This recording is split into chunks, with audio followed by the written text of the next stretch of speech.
Thank you very much, Senator Scott. Senator Hagerty, I'm going to recognize you, and I'm going to have to run off and vote. They're threatening me if I don't get down there to vote. I'll be happy to take the gavel and If close you us out. if you would, and let me give you this. Thank you all for being here.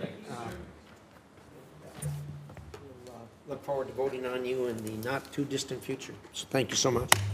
Thank you, Mr. Chairman. Mr. Rose, I'd like to start with you, if I might, to talk about something of great interest to me and a great example, and that is the ability to forge trilateral relationships with the U.S. and allies. I had the opportunity to work with you during the first Trump administration. I got to see you in action, and I still have great admiration for your skills. And one of the things I thought was quite unique was your ability to forge relations between Poland and our ally Israel. I'd like for you to talk with us about how that unique experience might have informed your skills to become ambassador, and frankly, how that serves United States interest. Well, thank you very much, Senator. And again, thank you for your remarkable leadership, your tenure as our ambassador to Japan, and now your service to the people of Tennessee and this United States Senate. Poland and Israel have, to say the least, a complicated relationship tempered by a shared history of horrendous suffering more recently, and yet 600 years of effective cooperation.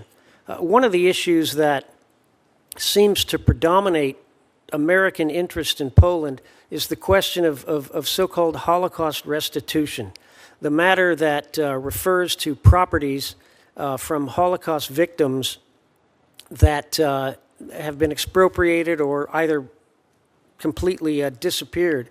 And it's an important issue, I understand that, but I think it's very, very important for all of us to remember just who the victim is. Poland was not a perpetrator of the Holocaust. Poland was a victim of the Holocaust. The Polish people, the Polish army, the Polish state, the 22 countries that Nazi Germany either occupied or co-opted through puppet regimes, the only one that was conquered and never surrendered was Poland. The Polish government removed itself to London, where it served in exile, commanded over 100,000 Polish troops during the war, long after the occupation and collapse of Poland. They fought heroically in Italy. Major General Hugh Dowding, head of the RAF, said that if it wasn't for Polish pilots in their squadrons, Britain would have lost the Battle of Britain. Poland was the only combatant in all the world that fought in the Second World War from day one to the very final day. And Polish-Israeli relations are of critical interest to me. I believe that I can help begin a process of reconciliation. Both peoples are extremely sensitive. The Poles, if I can put it none too politely, have been given a terribly bum rap by social history and accepted norms, that somehow because 3 million Jews were murdered in Poland, that it was somehow Poland's responsibility. It was the Nazis, it was the Germans, it was their auxiliaries. Israelis need to better understand that. Poles, I think, need to better understand Israeli sensitivities. These are two hugely important allies of the United States. They're both literally on the front lines. Israel currently facing a 7-front war. Poland, our guardian of the Eastern Shield. For our two most active, most capable of self-defense allies not to be on the same page, not to be more closely allied, hurts us. It hurts the United States. I look forward to your efforts in that regard because I think you can add tremendous value. You touched on it here, and also, Mr. White, you touched on it in your opening remarks. Something that's also a great concern of mine is foreign military sales. In Poland, we have a $20 billion backlog right now. Frankly, Poland has stepped up and been one of our greatest allies. They share a border with Russia. We have every interest in making certain that foreign military sales move as expeditiously as possible. Yet we have a system here that is absolutely broken. It's inefficient. You talked, Mr. White, about $1 billion commitment that the Belgians are making.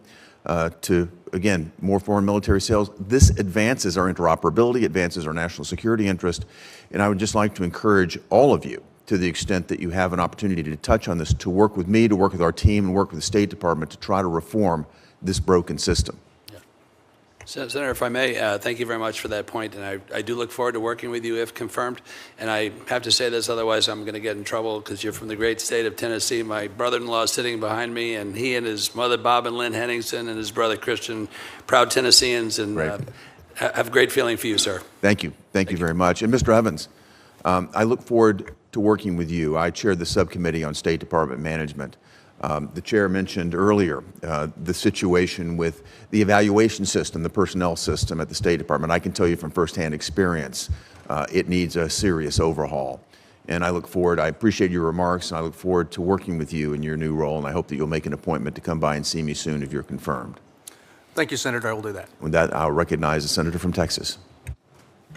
Thank you, Mr. Chairman. Welcome to each of you. Congratulations on your Senator Bill Hagerty highlighted the challenges and inefficiencies in the current processes for foreign military sales in the United States.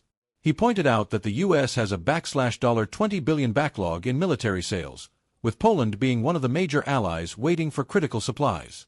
Hagerty emphasized that Poland, which shares a border with Russia, is one of the U.S.'s most capable and active allies. He underscored the importance of expediting military sales to ensure the national security interests of the U.S. and its allies. The senator further explained that the current system is broken and inefficient, hindering the progress of military sales and the overall interoperability between nations. Hagerty urged for reform in the foreign military sales process, recognizing that other nations, such as Belgium, are making significant investments in military equipment. He emphasized that advancing these sales would benefit both the U.S. and its allies by enhancing their defense capabilities and ensuring greater cooperation on the global stage. He also pointed out that these sales are critical in strengthening alliances, particularly with countries like Poland and Israel, which are facing direct threats. Senator Hagerty's remarks were a call to action for the State Department to work with lawmakers to address the inefficiencies in the system. He expressed a strong desire to collaborate with others to fix the broken system, allowing for faster and more efficient foreign military sales to support the U.S.'s strategic partners. Hagerty's comments shed light on a pressing issue that affects not only the U.S.'s defense industry but also its geopolitical standing. He called on fellow lawmakers and officials to reform the foreign military sales process, highlighting that doing so would directly contribute to the security and defense of the U.S. and its allies.